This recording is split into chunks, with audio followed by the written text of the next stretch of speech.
ጤና ይስጥልን የተወደዳችሁ የገበያ ሚዲያ ተከታታዮቻችን እንደምን አላችሁ? በምዕራፍ 2 የመረጥንላችሁን ኢኮኖሚያዊና ማህበራዊ መረጃዎቻችንን ይዘንላችሁ ቀርበናል። ከመረጃዎቹ ጋር መላኩ ደምሰው ነኝ። በቅድሚያም አርዕስቶችን እናስቀድም።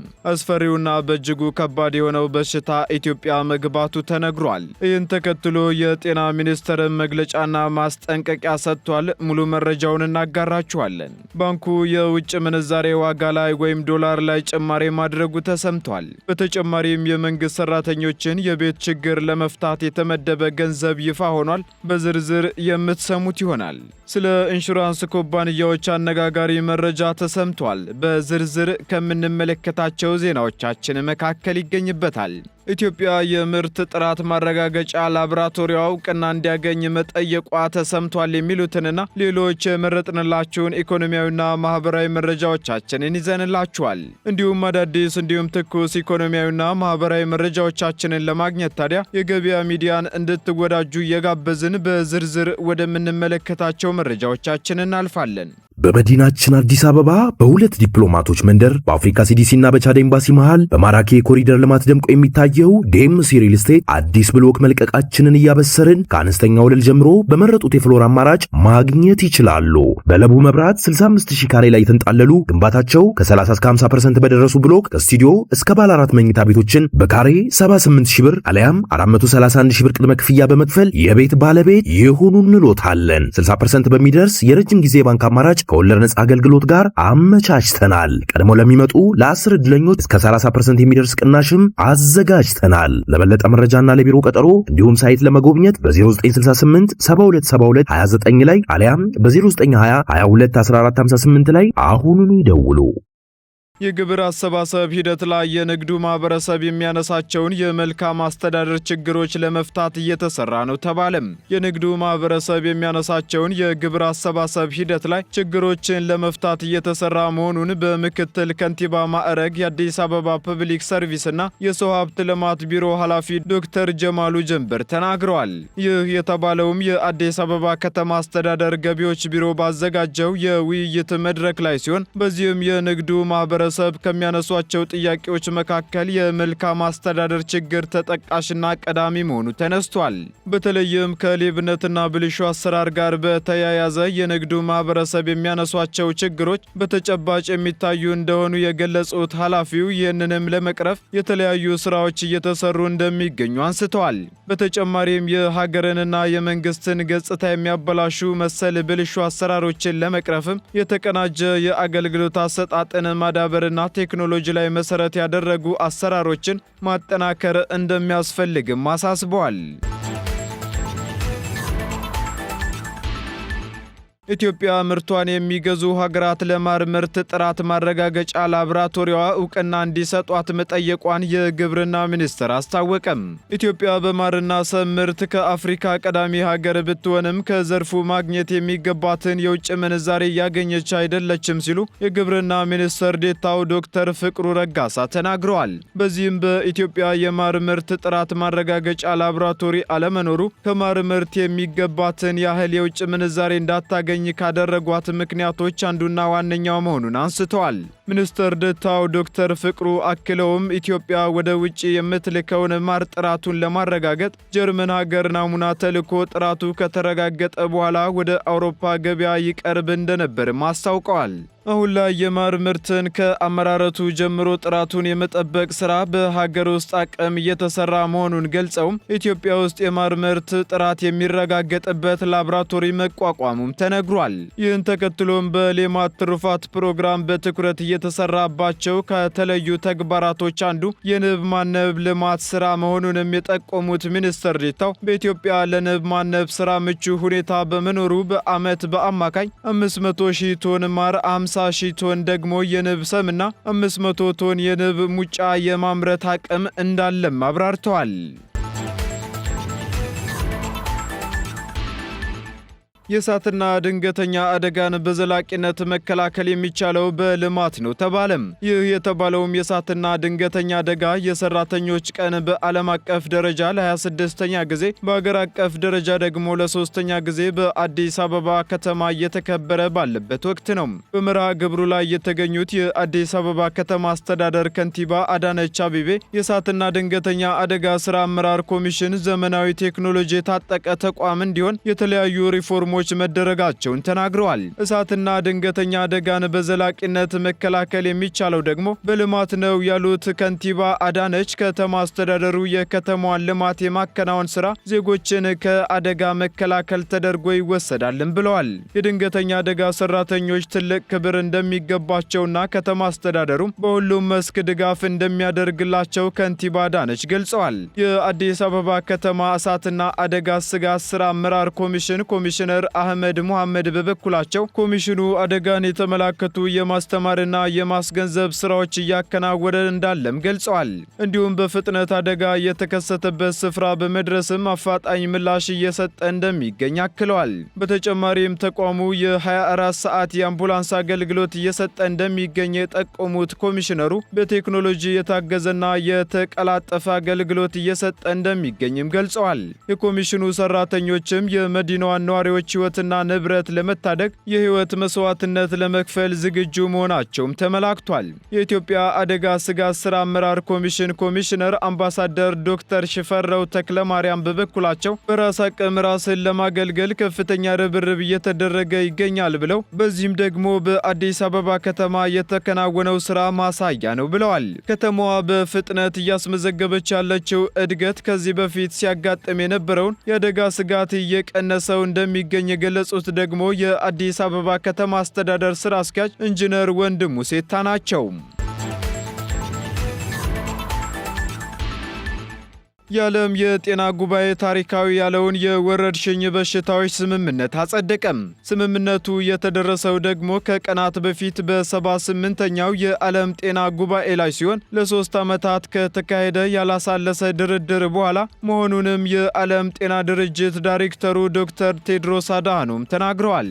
በዚህም ዓለም አሁን ላይ ደህንነቱ አስተማማኝ ነው ያሉት ዳይሬክተሩ ለዚህም ደግሞ የዓለም ጤና ድርጅት አባል ሀገራት የሰጡትን አመራር ትብብርና ቁርጠኝነትም አመስግነዋል። ስምምነቱ ለማህበራዊ ጤና ዘርፉ፣ ለሳይንስና ለዘርፉ ብዙ እርምጃዎች ድል መሆኑንም በጉባኤው ተነስቷል። በዚህም የወረርሽኝ ስምምነት የተሰኘው ይህ ስምምነት ሀገራት ተግባብተው ያጸደቁት ውል በ124ቱ የድርጅቱ አባላት ድጋፍና ያለምንም ተቃውሞ ተቀባይነት መሆኑን የዓለም ጤና ድርጅት ዳይሬክተሩ ተናግረዋል። በተጨማሪም በጤናው ዘርፍ የኮቪድ-19 ወረርሽኝ ከተከሰተበት ወቅት አንስቶ መንግስታት በከፍተኛ ኃላፊነት በጋራ እየተንቀሳቀሱ መሆኑንም ነው የተገለጸው።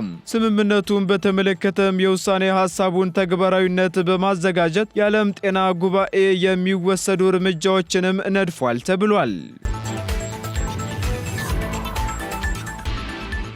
አብዛኞቹ የኢንሹራንስ ኩባንያዎች ዓለም አቀፍ የኦዲት ሪፖርት የሌላቸው መሆናቸው ተገለጸም። የኢትዮጵያ ሂሳብ አያያዝና ኦዲት ቦርድ ኢትዮጵያ ውስጥ ካሉ 18 የኢንሹራንስ ኩባንያዎች ውስጥ 17 IFSR 70 የተሰኘውን ዓለም አቀፍ የሂሳብ አያያዝ ደረጃዎችን አላካተቱም ተብሏል። IFSR የተሰኘው ዓለም አቀፍ የኦዲት ጥራት ሪፖርት ማስጠበቂያ አሰራር ሲሆን የኢንሹራንስ ኩባንያዎችም IFSR 70 የተባለውን የሪፖርት ጥራት ማስጠበቂያን እንዲተገብሩ ያስገድዳልም ተብሏል። የኢትዮጵያ ኢንሹራንስ ኩባንያዎችም እንደ አውሮፓውያን አቆጣጠር ከ2023 ጀምሮ ዓለም አቀፍ የሂሳብ አያያዝ ደረጃዎችን የግድ መከተል የነበረባቸው ቢሆንም ሳይከተሉ ቆይተዋል ሲሉ የቦርዱ ዋና ዳይሬክተር ጽህፈት ቤት ኃላፊ አቶ አበበ ሽፈረው ተናግረዋል። ኩባንያዎቹ አስገዳጅ የኦዲት ሪፖርት እንዳልሰሩ ጥቆማ ከደረሰ በኋላ በተደረገው ፍተሻ 17 ያህሉ እንደገና ሪፖርታቸውን እስከ ሰኔ 2017 ዓ.ም ድረስ እንዲሰሩ ከመግባባት ላይ ተደርሷል ማለታቸውን ሪፖርተር ዘግቧል። በታየው የኦዲት ጥራት ሪፖርት ክፍተት ላይ በፋይናንስ አስተዳደር አዋጁ መሰረት ተገቢውን ተጠያቂነት ለማረጋገጥም ጉዳዩ ለክስ ሰሚ ቀርቦ በክስ ሂደት ላይ እንደሚገኝም አቶ አበበ ገልጸዋል። በዚህም በተሰጠው የጊዜ ገደብ ውስጥ ዓመታዊ የሂሳብ ማረጋገጫውን በሚገባው ስታንዳርድ መሰረት አዘጋጅቶና ኦዲት አስደርጎ ወደ ቦርዱ ቦርድ የማያቀርብ ማንኛውም ሪፖርት አቅራቢ አካል ከቀላል አስተዳደራዊና የገንዘብ ቅጣት እስከ ወንጀል ተጠያቂ እንደሚሆን በአዋጅ ቁጥር 847/2006 ላይ ተደንግጓል። የኢትዮጵያ ብሔራዊ ባንክም የኢንሹራንስ ኩባንያዎችን ሪፖርት በተቀመጠው የኦዲት ጥራት መስፈርት መሰረት መሰራቱንና አለመሰራቱን የሚመለከተው የኢትዮጵያ ሂሳብ አያያዝና ኦዲት ቦርድ መሆኑን አስታውቋል። የኢትዮጵያ ሂሳብ አያያዝና ኦዲት ቦርድ ባለፉት 9 ወራት ውስጥ በደረሰው ጥቆማ መሰረትም ልዩ ጥራት ምርመራን ጨምሮ በአጠቃላይ በ73 ድርጅቶች ላይ የጥራት ምርመራ ማድረጉ ተነግሯል። በተጨማሪም በ56 የሂሳብ ድርጅቶች ላይ ክትትል መደረጉን የገለጹት አቶ አበበ የአድራሻ ለውጥ ሲኖር አለማወቅ፣ ፍቃድ በወሰዱበት አድራሻ አለመገኘትና ባለሙያዎችም ከደንበኛው ጋር ያለምንም አይነት ህጋዊ ውል ሳይኖራቸው መስራት ከተገኙ ክፍተቶች መካከል ዋነኞቹ ስለመሆናቸው ተጠቅሷል። የዝንጀሮ ፈጣጣ ኢትዮጵያ ውስጥ መግባቱ ተነገረም። ይህን ተከትሎም ከጤና ሚኒስቴርና ከኢትዮጵያ ህብረተሰብ ጤና ኢንስቲትዩት የማስጠንቀቂያ መግለጫ ተሰጥቷል። በመግለጫውም ኢንስቲትዩቱ በኦሮሚያ ክልል ሞያሌ ከተማ አስተዳደር ከሚገኙ በህመሙ መያዛቸውን ከተጠረጠሩ ታማሚዎች በወሰደው ናሙናም በዝንጀሮ ፈንጣጣ ቫይረስ የተያዙ ሰዎች መገኘታቸው ተረጋግጧል። በዚህም ቫይረሱ እንደተገኘበት የተረጋገጠው ደግሞ ህፃን ልጅ ሲሆን እናቱም በተደረገው ቀጣይ ምርመራ በቫይረሱ ተይዛለች ተብሏል። የህፃኑ አባትም ወደ ጎረቤት ሀገር ሄዶ የነበረ መሆኑን መታወቁና የሄደባቸውን አካባቢዎች እንዲሁም ከግለሰቡ ጋር የቅርብ ንክኪ የነበራቸው ግለሰቦችን የመለየትና ክትትል የማድረግ ስራ መጀመሩን በመግለጫው ተጠቅሷል። የዝንጀሮ ፈንጣጣ በሽታ በተለያዩ የአፍሪካ ሀገራት እየተከሰተ ያለ ህመም ሲሆን ዋና መስሪያ ቤቱን በአዲስ አበባ ያደረገው የአፍሪካ የበሽታ መከላከልና መቆጣጠር ማዕከል እንዲሁም የዓለም አቀፍ የጤና ድርጅት በመተባበር በሽታውን ለመከላከልና ለመቆጣጠር የተለያዩ መጠነ ሰፊ ስራዎችን በጋራ እየሰሩ እንደሚገኙም ተነግሯል። ቫይረሱ ካለባቸው ግለሰቦች ጋር ንክኪ ያለው ሰው ደግሞ የሚከሰቱበት ምልክቶች በሚታዩበት ወቅት ማለትም ሽፍታ፣ ሳል፣ ትኩሳት፣ የራስ ምታት፣ ድካምና የጀርባ ህመም ሲያስተውል በአፋጣኝ ወደ ጤና ተቋማት በመሄድ ተገቢውን የምርመራና ሕክምና አገልግሎት ማግኘት እንዳለበትም ማሳሰቢያ ተሰጥቷል። ቀጥለናል። ውድ ተከታታዮቻችን ወደ መጨረሻው ዝርዝር መረጃችን ስንሸጋገር የኢትዮጵያ ንግድ ባንክ የውጭ ምንዛሬ ዋጋ ላይ ጭማሬ ማድረጉ ተሰምቷል። ባንኩ ከፍተኛ ገንዘብ ከዓለም ባንክ በድጋፍ መልክ ባገኘበት ማግስት የዶላር ጭማሬ ወይም የውጭ ምንዛሬ ዋጋ ላይ ጭማሬ ማድረጉ ተሰምቷል። በርካታ የግል ባንኮች ሰሞኑን የውጭ ምንዛሬ ዋጋ ላይ ጭማሬ ሲያደርጉ፣ ግዙፉ የኢትዮጵያ ንግድ ባንክ ግን ላለፉት 2 እና 3 ወራት ምንም አይነት ጭማሬ እንዳላደረገ ይታወሳል። አሁን ግን ባንኩ ከዚህ በፊት ሲመነዝር ከነበረበት ዋጋ ላይ የ4 ብር ጭማሪ ያደረገ ሲሆን በዚህም ደግሞ ከ126 ብር ተነስቶ ወደ 130 ብር ከ36 ሳንቲም ከፍ ማለቱ ተነግሯል። በተያያዘ ዜና የኢትዮጵያ ንግድ ባንክ የመንግስት ሰራተኞችን የቤት ችግር ለመፍታት 120 ቢሊዮን ብር ፋይናንስ ሊያቀርብ መሆኑን አስታውቋል።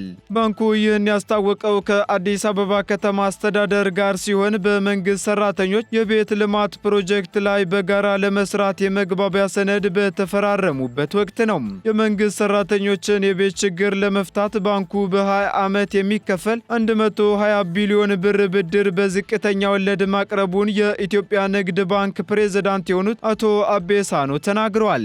በዚህም የኢትዮጵያ ንግድ ባንክ ለቤቶቹ ግንባታ ወጪ 75 በመቶ ብድር ለማህበራቱ የሚለቅ ሲሆን ማህበራቱ ደግሞ 25 በመቶውን ይሸፍናሉ ተብሏል። በአዲስ አበባ ከተማ አስተዳደር የቤቶች ልማት ቢሮ ኃላፊ ወይዘሮ ቅድስት ወልደ ስላሴ በበኩላቸው በስምምነት ስርዓቱ ላይ ባንኩ የከተማዋን ልማት በሁሉም ዘርፍ ስለሚደግፍ አመስግነዋል። ኃላፊዋ አክለውም በአሁኑ ፕሮግራም ለመምህራን ቅድሚያ እንደሚሰጥም ገልጸው የቤቶቹ ግንባታ በአጭር ጊዜ ውስጥ እንደሚጠናቀቅም ተናግረዋል። የተወደዳችሁ ተከታታዮቻችን ለምዕራፍ 2 ያዝንላችሁ ኢኮኖሚያዊና ማህበራዊ መረጃዎቻችን እነዚህን ይመስሉ ነበር። አዳዲስ እንዲሁም ትኩስ ኢኮኖሚያዊና ማህበራዊ መረጃዎቻችንን ለማግኘት ታዲያ የገበያ ሚዲያን እንድትወዳጁ እንጋብዛለን። መልካም ጊዜን ተመኘን። በመዲናችን አዲስ አበባ በሁለት ዲፕሎማቶች መንደር በአፍሪካ ሲዲሲና በቻድ ኤምባሲ መሃል በማራኪ የኮሪደር ልማት ደምቆ የሚታየው ዴምሲ ሪል ስቴት አዲስ ብሎክ መልቀቃችንን እያበሰርን ከአነስተኛ ወለል ጀምሮ በመረጡት የፍሎር አማራጭ ማግኘት ይችላሉ።